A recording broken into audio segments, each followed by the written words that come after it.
¿Dejar pagar los intereses por un préstamo hipotecario puede ocasionar que el monto total se incremente?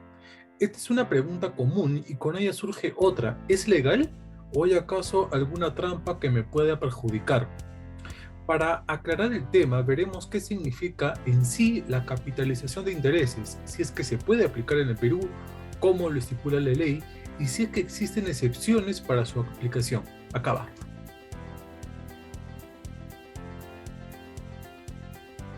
Sobre este tema hay muchos puntos de vista, pero nos vamos a centrar en el que explicó en el 2019 el juez de la Segunda Sala Comercial de Corte Superior de Lima, Juan Rosell, en Jurídica. Se suele sostener con relativa frecuencia que la ley permite a los bancos capitalizar los intereses que adeuden sus clientes, cualquiera que sea la fuente que los origine, cualquiera que sea el tipo de colocación o crédito que estas entidades hayan otorgado anteriormente.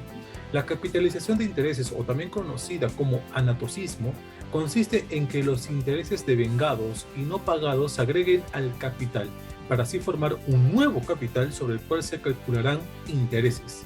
Esto quiere decir, es cobrar intereses sobre intereses. En nuestra legislación la regla es la interdicción, es decir, la prohibición de esta práctica, pero la excepción a la prohibición está prevista en la parte final del artículo 1249 y en el artículo 1250 del Código Civil peruano. En esta oportunidad nos ocuparemos de la autorización o excepción prevista en el primer artículo mencionado, que señala que no se puede pactar la capitalización de intereses al momento de contraer la obligación, salvo de que se trate de cuentas mercantiles, bancarias o similares. Pacto de capitalización. Acreedor y deudor pueden, cuando la ley lo permite, pactar sobre la capitalización de intereses al momento de contraer la obligación, es decir, antes de que se generen o devenguen los intereses. Como se expresó anteriormente, la primera parte del artículo 1249 del Código Civil establece la prohibición de pactar la capitalización de intereses al momento de contraer la obligación, y la parte final del mencionado artículo establece la excepción a la prohibición de este pacto previo de capitalización.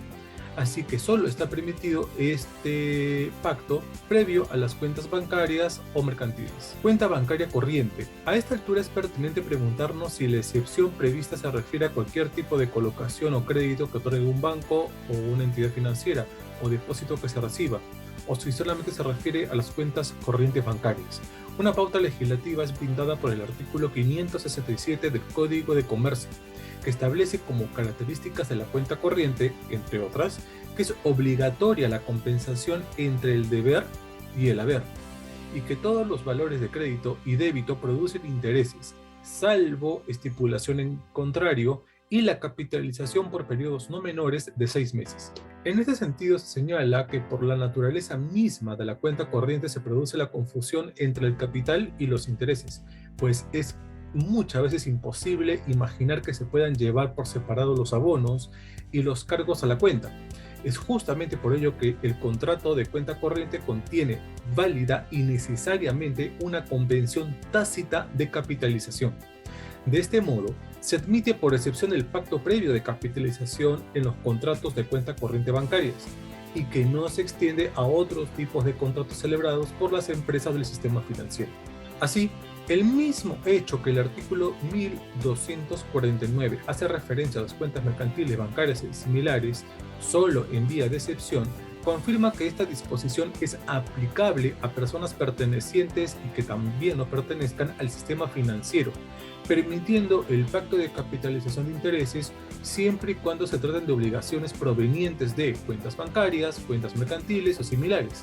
Así, con esta excepción de dichas modalidades contractuales, en todos los demás casos, ni los comerciales, ni los bancos, ni similares están permitidos de capitalizarlos. En referencia a la excepción, esta se justifica por la indivisibilidad de la cuenta corriente, pues todo suma ingresada a ella pierde su individualidad y se encuentra sometida a un régimen único, que es la producción de intereses en pleno derecho. Por otro lado, hay que mencionar que en el 2021 el Tribunal Constitucional también se pronunció sobre los siguientes temas: el cómputo de los intereses moratorios y la demora de la administración tributaria en resolver, además de la capitalización de intereses de las deudas tributarias. Realmente, esta entidad ya se había pronunciado sobre estos temas refiriéndose en un par de casos.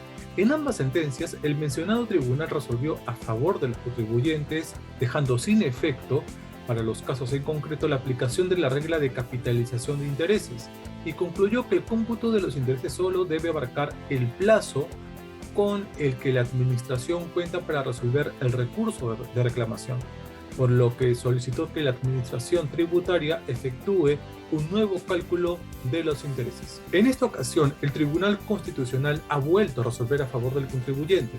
A continuación, los criterios establecidos sobre el cómputo de los intereses moratorios y la demora de la administración. El cobro de intereses moratorios por el periodo en que la autoridad administrativa tributaria excede el plazo que le otorga la ley para resolver los recursos administrativos atenta el derecho de acceso a los recursos en sede administrativa y el derecho al plazo razonable del procedimiento. Y el otro criterio es que la aplicación de intereses moratorios por el exceso del plazo legal que tiene la administración para resolver no persigue un fin constitucional.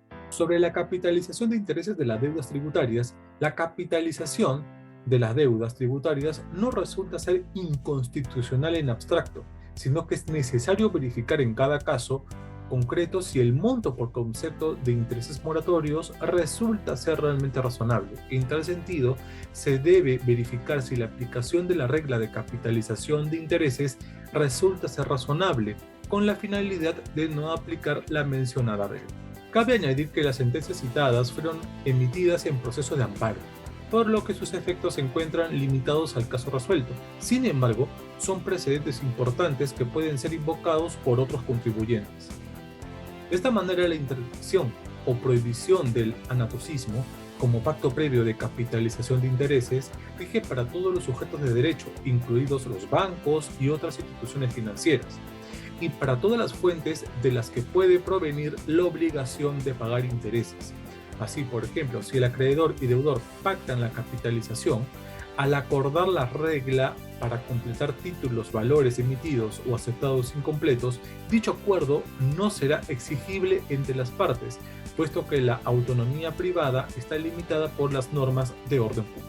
El cobro de intereses sobre intereses, anatocismo, se ha considerado históricamente como algo inmoral o antiético, aunque como ya hemos visto, no es ilegal. El cobro de intereses sobre intereses tiene sentido financiero cuando el acreedor debe financiar los intereses al deudor, y esto ocurre cuando el deudor no abona los intereses causados por los que queda debiendo. Si el deudor no paga los intereses, adquiere una nueva deuda, que a su vez generará más intereses. Si el deudor no quiere pagarlos, lo que debe hacer es cancelar los que ya se vayan causando, por lo que estos no se acumulan y no se van a capitalizar. De esta manera hemos aprendido sobre qué es la capitalización de intereses, sus alcances y cómo puede afectar en el pago de cuotas a una institución financiera. Con esta información queda claro que siempre hay que controlar los gastos y capacidad de pago para evitar complicaciones y líos legales. No te olvides de suscribirte a nuestro canal de YouTube, donde publicamos material sobre educación financiera todas las semanas. Además, si buscas o conoces a alguien que desee consolidar deudas, capital de negocio o una remodelación de vivienda, sea parcial o total, la página web de rebajatucuentas.com está disponible 24/7. Nos vemos.